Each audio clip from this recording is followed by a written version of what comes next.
بسم الله الرحمن الرحيم. الرحمن علم القرآن، خلق الإنسان، علمه البيان. الشمس والقمر بحسبان، والنجم والشجر يسجدان. والسماء رفعها ووضع الميزان، ألا تطغوا في الميزان. وأقيموا الوزن بالقسط ولا تخسروا الميزان. والأرض وضعها للأنام، فيها فاكهة والنخل ذات الأكمام.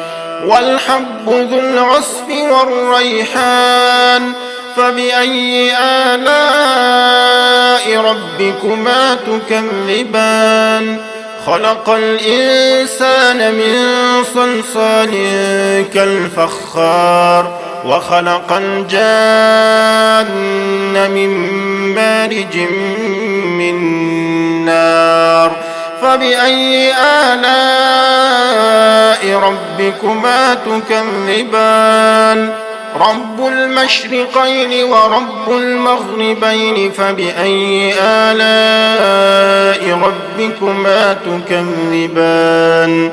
مرج البحرين يلتقيان، بينهما برزخ لا يبغيان. فبأي آلاء ربكما تكذبان؟ يخرج منهما اللؤلؤ والمرجان. فبأي آلاء ربكما تكذبان؟ وله الجوار المنشآت في البحر كالأعلام. فبأي آلاء ربكما تكذبان؟ كل من عليها فان، ويبقى وجه ربك ذو الجلال والإكرام.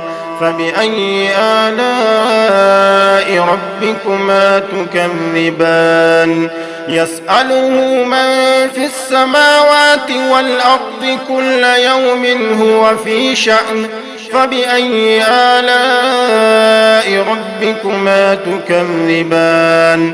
سنفرغ لكم أيها الثقلان. فبأي آلاء ربكما تكذبان؟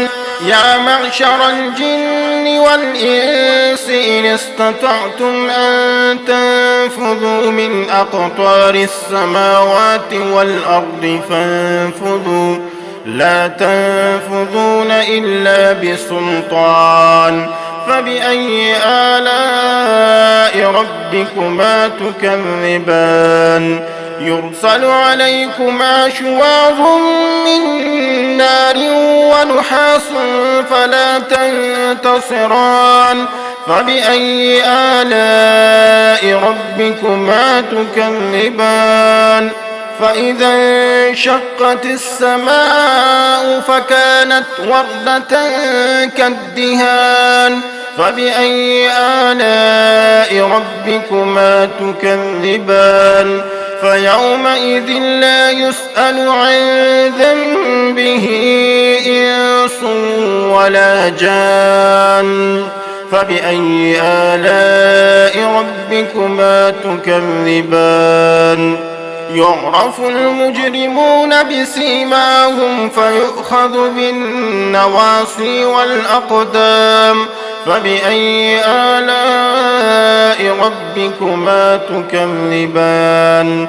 هذه جهنم التي يكذب بها المجرمون، يطوفون بينها وبين حميم آن.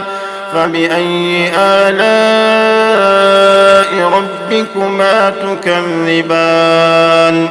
ولمن خاف مقام ربه جنتان. فبأي آلاء ربكما تكذبان؟ ذواتا أفنان.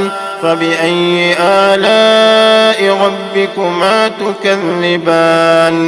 فيهما عينان تجريان فبأي آلاء ربكما تكذبان فيهما من كل فاكهة زوجان فبأي آلاء ربكما تكذبان متكئين على فرش بطائنها من استبرق وجنى الجنتين دان فبأي آلاء ربكما تكذبان فيهن قاصرات الطرف لم يطمثهن إنس قبلهم ولا جان فبأي آلاء ربكما تكذبان كأنهن الياقوت والمرجان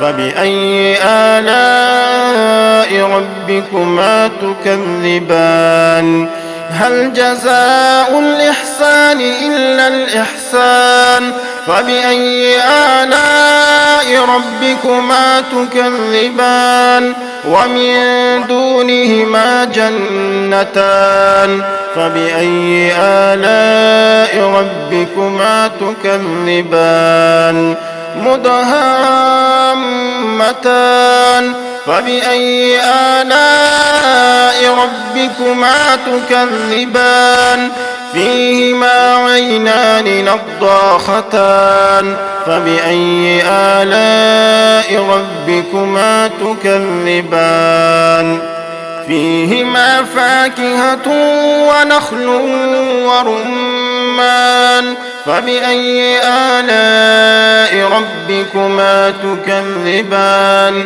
فيهن خيرات حسان فبأي آلاء ربكما تكذبان حور مقصورات في الخيام فبأي آلاء ربكما تكذبان لم يطمثهن إنس قبلهم ولا جان فبأي آلاء ربكما تكذبان متكئين على رفرف خضر وعبقري حسان فبأي آلاء ربكما تكذبان تبارك اسم ربك ذي الجلال والإكرام